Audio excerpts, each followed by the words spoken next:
दिल्ली विधानसभा में सच में कोई फांसी घर था या जिसे हम शहीदों की याद में नमन कर रहे थे वो असल में एक लंच रूम था। दिल्ली की सियासत में एक ऐसा मोड़ आया है जिसने आम आदमी पार्टी के बड़े नेताओं की मुश्किलें बढ़ा दी है। विधानसभा सचिवालय ने अरविंद केजरीवाल और मनीष सिसोदिया समेत कई नेताओं को नोटिस जारी कर जवाब मांगा है।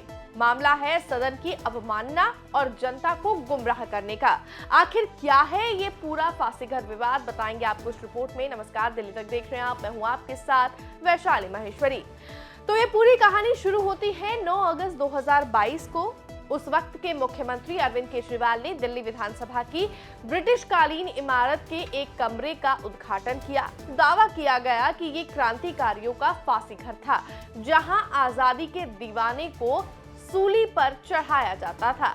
देशवासियों के लिए ये एक भावुक पल था, लेकिन पिछले साल जब दिल्ली की सत्ता बदली और भाजपा सरकार आई तो इस दावे की परत खुलनी शुरू हुई।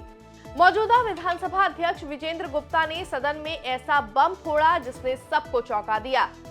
उन्होंने साल 2011 का एक आर्किटेक्चरल मैप यानी मानचित्र को पेश किया और विजेंद्र गुप्ता का दावा है जिस कमरे को केजरीवाल सरकार ने फांसीघर बताया वो सरकारी दस्तावेजों में कभी फांसीघर था ही नहीं। वो तो असल में एक टिफिन रूम था जहां विधानसभा के कर्मचारी खाना खाते थे।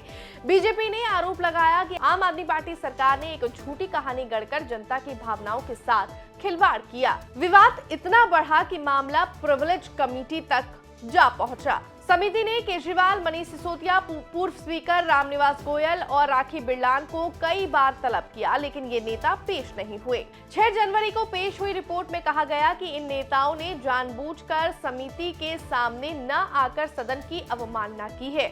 अब विधानसभा सचिवालय ने पत्र लिखकर इनसे सख्त जवाब मांगा है।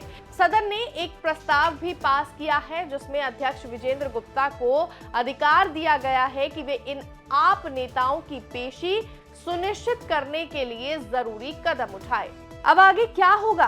केजरीवाल और अन्य नेताओं को बताना होगा कि 13 और 20 नवंबर की सुनवाई में आखिरकार वो क्यों नहीं आए।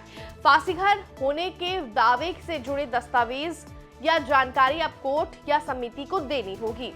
अगर जवाब संतोषजनक नहीं हुआ तो विशेषाधिकार हनन के मामले में कड़ी कार्रवाई हो सकती है।